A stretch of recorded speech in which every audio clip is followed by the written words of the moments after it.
নমস্কার বন্ধুরা, তোমরা সবাই কেমন আছো? আশা করি সকলে খুবই ভালো আছো। পম্পা সিম্পল কুকে সবাইকে স্বাগত। চলে এসেছি আজকে তোমাদের সঙ্গে দারুণ টেস্টি এবং স্বাদ মুখে লেগে থাকার মতো বন্ধুরা একটা পিঠের রেসিপি শেয়ার করতে।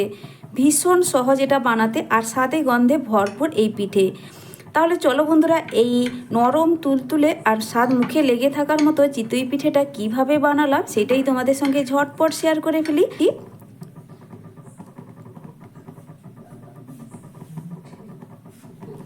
সবার প্রথমেই আমি এখানে নিয়েছি গোবিন্দভোগ চাল। আর চালটা বন্ধুরা আমি 1 ঘন্টা আগে ভিজিয়ে রেখেছিলাম। চালটা খুব ভালোভাবে কিন্তু এখানে ভিজে গেছে। ঈষৎ উষ্ণ গরম জল করে আমি কিন্তু ভিজিয়ে রেখেছিলাম। 2 থেকে 3 বার জল পাল্টে পাল্টে ধুয়ে তারপরে কিছুটা জল দিয়ে আমি কিন্তু ভিজিয়ে রেখেছিলাম। তো এই পিঠের জন্য আমি কিন্তু গোবিন্দভোগ চাল নিয়েছি। তোমরা কিন্তু এমনি নর্মাল আতপ চালটাও নিতে পারো। আর গোবিন্দভোগ চাল নিয়ে পিঠেটা বানালে চালটা কিন্তু ভীষণ সুগন্ধ হয় আর খেতেও কিন্তু খুবই ভালো লাগে। গোবিন্দভোগ চালের যেহেতু নিজস্ব একটা ফ্লেভার আছে।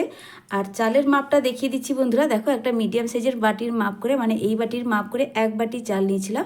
ওজন হিসেবে দেখতে গেলে 200 গ্রাম চাল আছে এখানে। এখন জলটাকে ভালো করে ঝরিয়ে দেবো, তারপরে কিন্তু একটা মিক্সিং জারের মধ্যে চালটাকে এবার নিয়ে নিতে হবে। তবে তোমরা একটু যদি কম সময়ের মধ্যে পিঠেটা বানাতে চাইছো তাহলে আরও তাড়াতাড়ি পিঠেটা রেডি হয়ে যাবে। তার জন্য চালটাকে কিন্তু একটু বেশি জলটা গরম করে তাতেই চালটা ভিজিয়ে রাখতে হবে। মানে তা বলে ফুটন্ত গরম জল না, কিন্তু একটু ভালো করে জল গরম হতে হবে। সেই জলেই কিন্তু চালটা ভিজিয়ে রাখবে। তাড়াতাড়ি বন্ধুরা 25 থেকে 30 মিনিটের মধ্যে কিন্তু চালটা খুব সুন্দর করে ভিজে যাবে। তো এবার নিয়েছি একটা মিক্সিং জার। এবার জল ছেঁকে ছেঁকে চালটা কিন্তু এর মধ্যে আমি দিয়ে দিচ্ছি। তারপরেই এই চালের মধ্যেই আমি দিয়ে দিচ্ছি কিছুটা পরিমাণ ছোট ছোট করে কুচিয়ে রাখা নারকেল। নারকেলটা কিন্তু চালের সঙ্গে দিয়েই পেস্ট করব। এইভাবে চালের সঙ্গে নারকেলটা পেস্ট করলে পিঠেটা খেতে বন্ধুরা ভীষণ ভালো হয়। তো তারপরে আমি দিয়ে দিচ্ছি, দেখো বন্ধুরা, এখানে লিকুইড দুধ। তো এখানে গরুর দুধ আগে থেকে জাল দিয়ে একটু ঘন করে রেখেছিলাম। কিছুটা দুধ দিয়ে এটাকে কিন্তু আমি পেস্ট করব। তবে খুব বেশি এখানে দুধটাও দেওয়া যাবে না। চালটা যে পরিমাণ দুধ দিলে চালটা খুব ভালোভাবে পেস্ট হবে, ঠিক সেই পরিমাণ বুঝে কিন্তু এখানে দুধটা দিতে হবে। যদি প্রয়োজন মনে হয় আরও সামান্য একটু দুধ পরেই ব্যবহার করব। আর একটা কথা বলে রাখি, তোমরা যদি দুধ ব্যবহার করতে না চাও কিংবা হাতের কাছে না থাকে তাহলে তোমরা জল দিয়েও কিন্তু এই পেস্টটা করে নিতে পারো, সেক্ষেত্রে কোনো সমস্যা নেই। তবে দুধটা দিলে একটু খেতে ভালো লাগে।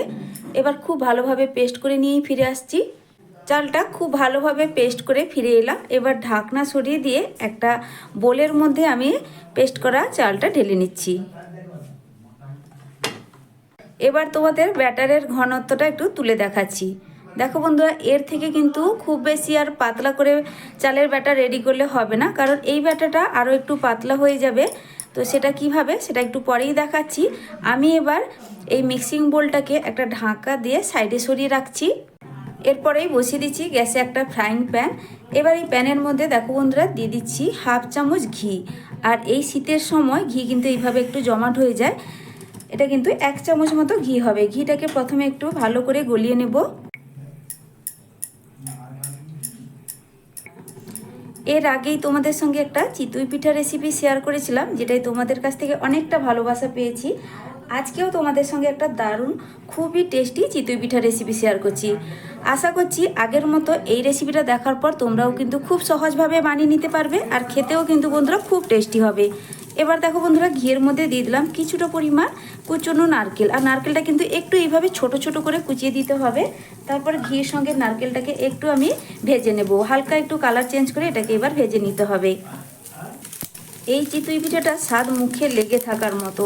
মাত্র 1 বাটি চাল দিয়ে এই দুর্দান্ত স্বাদের পিঠাটা রেসিপি তোমরা দেখো সম্পূর্ণ। আর রেসিপি দেখার পরে কিন্তু অবশ্যই বাড়িতে বানিয়ে খেয়ে দেখো বন্ধুরা, ভীষণ পছন্দ হবে তোমাদের। বাড়ির সকলকেও কিন্তু খুব খুশি করতে পারবে। সামনেই পৌষ সংক্রান্তিতে অবশ্যই এই পিঠাটা বানিয়ে খাওয়ার অনুরোধ রইল। দেখো, কথা বলতে বলতে নারকেলের কালারটাও কিন্তু অনেকটাই চেঞ্জ হয়ে এসছে। একটু লাল লাল করে ভেজে দিলে কি হবে, খেতে খুবই ভালো লাগবে। দেখো, ঠিক এইভাবে করে হালকা লালচে করে নারকেলটাকে ভেজে নিয়েছি। এর থেকে আর বেশি ভাজবো না। আমি একদম গ্যাসের ফ্লেমটা লোতে করে দিলাম। এবার তারপরে নারকেলটাকে আমি তুলে নেব একটা পাত্রে। গ্যাসের ফ্লেমটা বন্ধ করিনি, তার কারণ এখানে দেখো বন্ধুরা ওই প্যানের মধ্যে আমি দিয়ে দিচ্ছি 100 গ্রামের থেকে একটু বেশি পরিমাণ পাটালি গুড় আর একটু ছোট ছোট করে এইভাবে ভেঙে নিয়েছি, এর মধ্যে এবার দিয়ে দিলাম। একটু আলাদা ধরনের চিতই পিঠেটা বানাবো, তার জন্য গুড়টাকে একটু কিন্তু পাক করে নিতে হবে। তো দেখো তাড়াতাড়ি পাক হয়ে যাবে। অল্প একটু জল দিয়ে দিচ্ছি 1 টেবিল চামচ মতো, দিয়ে ভালো করে জলের সঙ্গে পাটালিটাকে মিশিয়ে নিয়ে এটাকে কিন্তু ভালো করে একটু গলিয়ে একটু ফুটিয়ে নিতে হবে।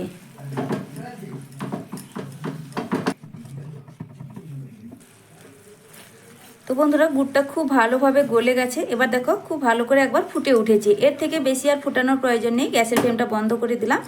এবার এটাকে সরাসরি এই গরম অবস্থায় কিন্তু ব্যাটারের মধ্যে দিব না, একটু ঠান্ডা করে নিতে হবে। এটাকে স্প্যাচুলা দিয়ে একটু নাড়ানাড়ি করে দিচ্ছি, খুব তাড়াতাড়ি কিন্তু এটা ঠান্ডাও হয়ে যাবে। আর হ্যাঁ বন্ধুরা, আমি এখানে 100 গ্রামের থেকে একটু বেশি পরিমাণে পাটালিটা নিয়েছি। তোমরা কিন্তু তোমাদের পছন্দ মতো, মানে যেরকম মিষ্টি পছন্দ করো, কমিয়ে বাড়িয়ে একটু নিতে পারো। চালের ব্যাটার থেকে ঢাকনাটা সরিয়ে নিয়েছি আর গুড়টা এখন হালকা ঠান্ডা হয়ে গেছে। এবার গুড়টা আমি পুরোটাই এর মধ্যে দিয়ে দিচ্ছি। এরপরে দিয়ে দিচ্ছি আগে থেকে ভেজে রাখা নারকেল, আর দিয়ে দিচ্ছি পিঠের স্বাদ মতো লবণ। খুব ভালো করে এবার সব কিছু একটু মিশিয়ে নিতে হবে।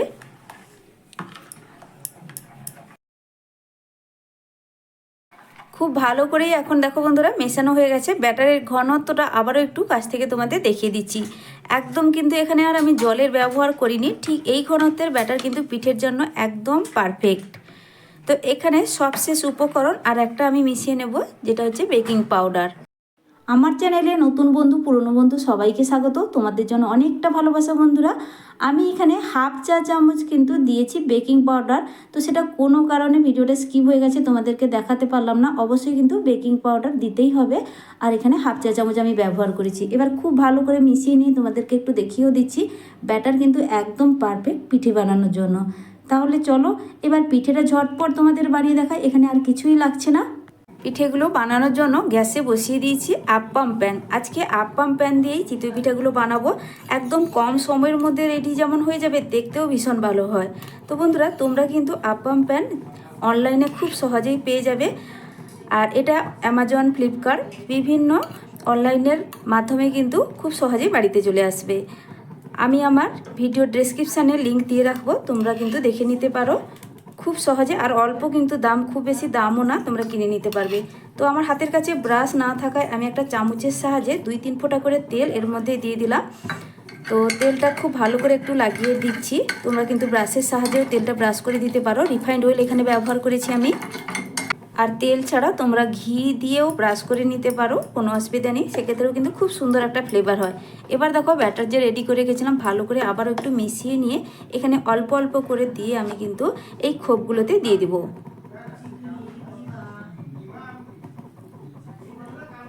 আর গ্যাসের ফ্লেমটা কিন্তু একদম লোতে রাখতে হবে, এটা কিন্তু বিশেষ করে মাথায় রাখতে হবে। কোনোভাবে এই পিঠেগুলো বানানোর জন্য গ্যাসের ফ্লেম কিন্তু বাড়ানো যাবে না। যেহেতু আপ্পাম প্যানগুলো খুব বেশি পাতলা হয়, তার জন্য কিন্তু একদম লো ফ্লেমে রেখে এই পিঠেগুলো বানাতে হবে। তাহলে দেখবে পিঠেগুলো খুব সুন্দর করে রেডি হবে, আর কিন্তু একটাও পিঠে তলা থেকে পুড়ে যাবে না।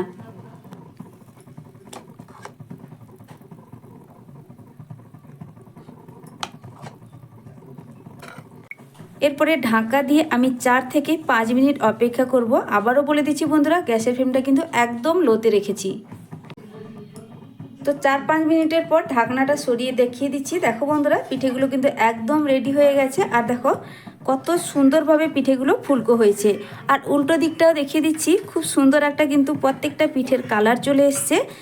আর কিন্তু উল্টো দিক এইভাবে উল্টে আর ভাজার প্রয়োজন নেই, মানে আর পিঠেটা কিন্তু ভাপ দেওয়ার প্রয়োজন নেই। এইভাবে কিন্তু পিঠেটা একদম রেডি। দেখো উপরের দিকটা কিন্তু একদম হাতে লেগেও যাচ্ছে না, আর একদম স্পঞ্জি কিন্তু তুলতুলে আর ফুলকো পিঠে রেডি হয়েছে। সব পিঠেগুলোকে আমি কিন্তু তুলে নেব। গুড় দেওয়ার কারণে পিঠের কালারটা ভীষণ সুন্দর একটা মিষ্টি কালার এসছে। দেখো বন্ধুরা একইভাবে বাকি পিঠেগুলো রেডি করে নেব। প্রথমে কিন্তু একটু তেল ব্রাশ করে দিতে হবে, আর গ্যাসের ফ্লেমটা একদম লোতে রেখে পিঠেগুলো বানিয়ে নিতে হবে। সব পিঠেগুলো রেডি করে নিয়ে চলে এলাম। দেখো বন্ধুরা, দেখতে কতটা লোভনীয় লাগছে, দেখতেও যেমন সুন্দর হয়, খেতে ভীষণ টেস্টি, আর কতটা ফুলকো হয়েছে দেখো প্রত্যেকটা পিঠে। আর যেমন ফুলকো হয়েছে সেরকম কিন্তু নরম তুলতুলে স্পঞ্জিও হয়েছে। অবশ্যই বাড়িতে বানিয়ে খেয়ে দেখবে, আমাকে কিন্তু কমেন্ট করে জানাতে ভুলবে না তোমাদের পিঠে রেসিপিটা বানানোর পর ঠিক কেমন হলো। তো আজকের মতো আসছি বন্ধুরা, ফিরে আসবো নতুন এক রেসিপি নিয়ে। তোমরা সকলে ভালো থেকো, সুস্থ থেকো। আর রেসিপিটা এতক্ষণ পর্যন্ত দেখার জন্য অসংখ্য অসংখ্য ধন্যবাদ। আর এই পিঠের মধ্যে যেহেতু নারকেল কুচি দেওয়া আছে, মুখের মধ্যে পড়লে খেতে কিন্তু ভীষণ ভালো লাগবে। তাহলে আজকের মতো আসছি, ফিরে আসবো নতুন এক রেসিপি নিয়ে। তোমরা সকলে ভালো থেকো, সুস্থ থেকো।